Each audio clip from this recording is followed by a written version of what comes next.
There's been a lot of debates over the course of the last couple years about what makes a video game too hard. When is it that the difficulty is too severe? When is a death just too punishing? There's a lot of different games that try and experiment with different styles of difficulty to make it so that bosses have more health or you just have less health kits. But what I've really begun to enjoy is tactical shooters. These are literally the very hardest of first-person shooters in the entire world. But what we're going to be talking about today is a game that sucks.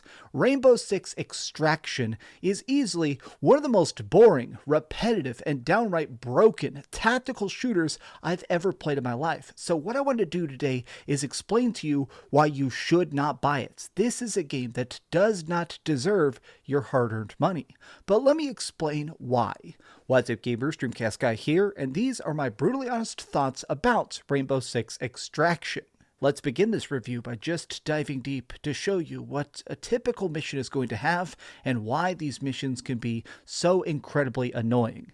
Now, each of the different Rainbow Six games has very different settings, but one thing they usually have is realism. They're games that try and put you into the realistic, tense situations that real soldiers could find themselves in. Well, for Extraction, you're going against aliens, interdimensional crazy beasties that have all sorts of different forms. There's guys that will self-destruct or shoot bullets at you out of their fingertips, or guys that have blades for hands that can punch through walls. And each of these different guys are basically dumb as hell. They're sort of like zombies because they're just so unintelligent and walking straight into your freaking bullets. But they can kill you if they just manage to overwhelm you. Now, I do want to make it a point that if you've managed to play a bunch of Rainbow Six Siege, which has been incredibly popular over the course of the last couple of years, this is going to be a very, very, very familiar style of project. I mean, straight up, this is just Rainbow Six Siege. I've played quite a bit of Siege myself, and I enjoy that game a lot. This is just that exact game. The button layouts, the way that bullets fly, the way you try and sneak around, this is just Rainbow Six Siege. The biggest difference between Siege and this game, though, is that while that is completely focused on player versus player combat, in this, you're just fighting these incredibly dumb aliens and absolutely nothing else. But let's talk about why these creatures, called the Arkians, are dangerous in their own sort of way. Every mission you play in this game is randomized with different objectives, different people you have to save, and different layouts for the enemies to make it where, even though there is only just 4 maps you can play on, they're large and they do feel different each time you manage to enter them, except for the fact that the maps all look identical. These are supposedly different locations like New York or Alaska or a different spot in like San Francisco, but since you're just inside of these gooey, alien-filled environments, everything looks identical, which makes it where you become incredibly bored of seeing these moss-covered layers of environments because they're all very, very much the same. The difference being those objectives. Now, these can be things like trying to rescue a specific target, taking DNA samples from the aliens to bring back to a lab, which basically just means clicking the melee button on certain nests. Or there's just times where it wants you to take down a mini-boss. Now, the difficulty of this game really arises from how the characters themselves work. This is based on the operator system, much like Rainbow Six Siege, which means you sort of have these like powered up people who have different specialities. Somebody that can have a hammer that can bust through walls, people who can throw bigger grenades. There's a medic that can just shoot a little tiny pistol that will give people a little tiny boost in health. But each of these people, they need to be leveled up. They have their own experience, they have their own stats, they have their own abilities to be customized as they get this experience.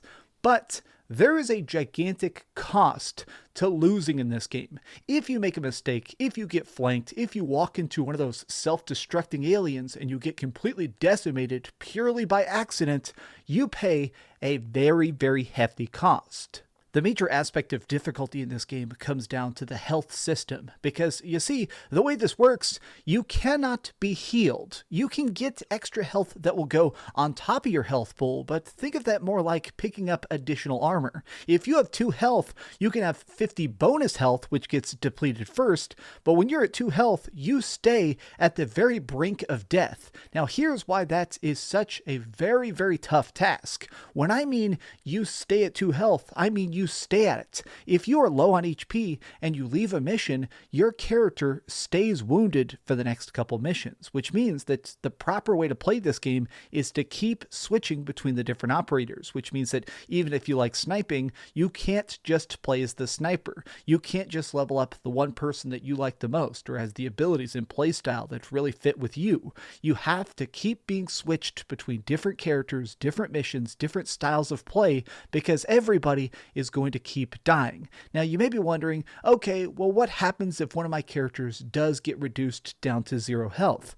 The first time it happens, you just get downed. You can get picked back up by one of your friends. If you get downed a second time in a single mission though, your entire body gets covered in this foam, which basically makes you into a giant chicken nugget, and they have to rescue you. If your team fails to pick up your chicken nugget ass and carry you to the extraction point, which let me tell you can be a very, very stressful task at times, that character is labeled as MIA, missing in action. They stay gone for quite a while. I've had a couple occurrences where I had a character get MIA'd, where they got downed, screwed over, just fall off a cliff or something like that, and they stayed out of the game for an hour. You know how frustrating that is? To play with a character, to level them up, to customize their guns, to really focus on them being the best they can be, and then oops, you make one mistake and now they're out of the game. This sucks because sometimes I would level up a particular operator a heavy degree, I'd make sure they were my very, very best hero, and then oops, sorry, you're not allowed to play. This may sound like I'm just saying that the game itself is too difficult, but that's not. My point here is the fact that a good game walks that line between rewarding you and punishing you, making it where the thrill of success, managing to be properly rewarded and finishing that next big mission feels great. There is a high to being able to survive that next crazy task of finishing off the next mission. But the downside of this is that whenever I died in this game, I did not want to keep playing. Like straight up, if I died, if one of my favorite operators was knocked out of action, I didn't even care. I didn't even want to log back in because it's like, all right, well, the one guy I liked the most can't be played, so all the freaking hours I put into leveling him up and customizing him and specializing him, well, guess what? Throw it in the freaking garbage can. Now, there is a secondary tactic to this that makes this extra deep, which is the fact that you can technically leave a mission whenever you want. Like, you can leave straight at the very start. There are different layers of objectives in every single mission. There's always 3 of them, and they have to be done in a particular order, but it'll have it where you have to try and rescue somebody or take down a target or break some sort of computer or something like that. But every one of the missions starts off as easy, medium, and then hard. So if you do the first one, you can get a bunch of experience points and just leave. This does make it where as your characters level up, it's interesting that there is this extra ability to sort of engage with the content how you want. There is also sort of this accidental built-in power growth system, which makes it where as you're leveling up, typically the people you're playing with are also going to be higher level as well. There's only certain ways you can play on the later maps and stuff. So by the time I got to the final zones and I was playing with the final players, we were all doing pretty decent. It felt like as I got deeper into this, the more hardcore player base makes it a better, more streamlined experience. I did enjoy jumping on the comms and trying to sneak into missions and just stealth kill people. Being able to play this game good feels decent. The problem is that every single mistake, every single time you slip and stub your toe, the fact that your characters stay hurt for so long, after a bit, I did not want to play. I flat out did not want to pick up the controller because it was not worth another time of having another character die just because the game chooses to do it. Screw this game, screw the daily quests, screw the fact that it's probably going to get filled with microtransactions and cosmetic skins because there's already a bunch in there. This is Ubisoft and they want to screw you over. This should have been free. This should have been added in to Rainbow Six Siege. Trying to make this a completely separate project was a giant mistake, and seriously, it sucks. Don't play it. Don't try it. It's on Game Pass. If you want to install it, I guarantee you're not even going to play it for an entire hour. It is that bad. Okay, so we've heard a lot of negatives, but a couple positives. Let's go over the ratings board and put a big number on it. I am giving Rainbow Six Extraction a 5 out of 10. Thanks so much for watching this video, gamers, and hello to all the new subscribers. I hope you enjoyed this video. Please give it a like. Let's see if this video can somehow get like 3,000 likes. I love you very much. Have a great weekend. Have a great week. Have a great time. But please do not play this absolute trash can of a game. You guys rock. Thank you so much. And please keep dreaming.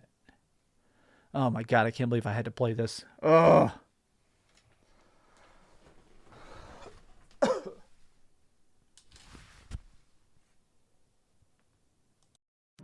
Thanks so much for watching that video. If you want to see something else, you can always click this link to see what I put up last, or, subscribe and see what's coming up next. Also, I promise that whatever I do, it'll try not to suck.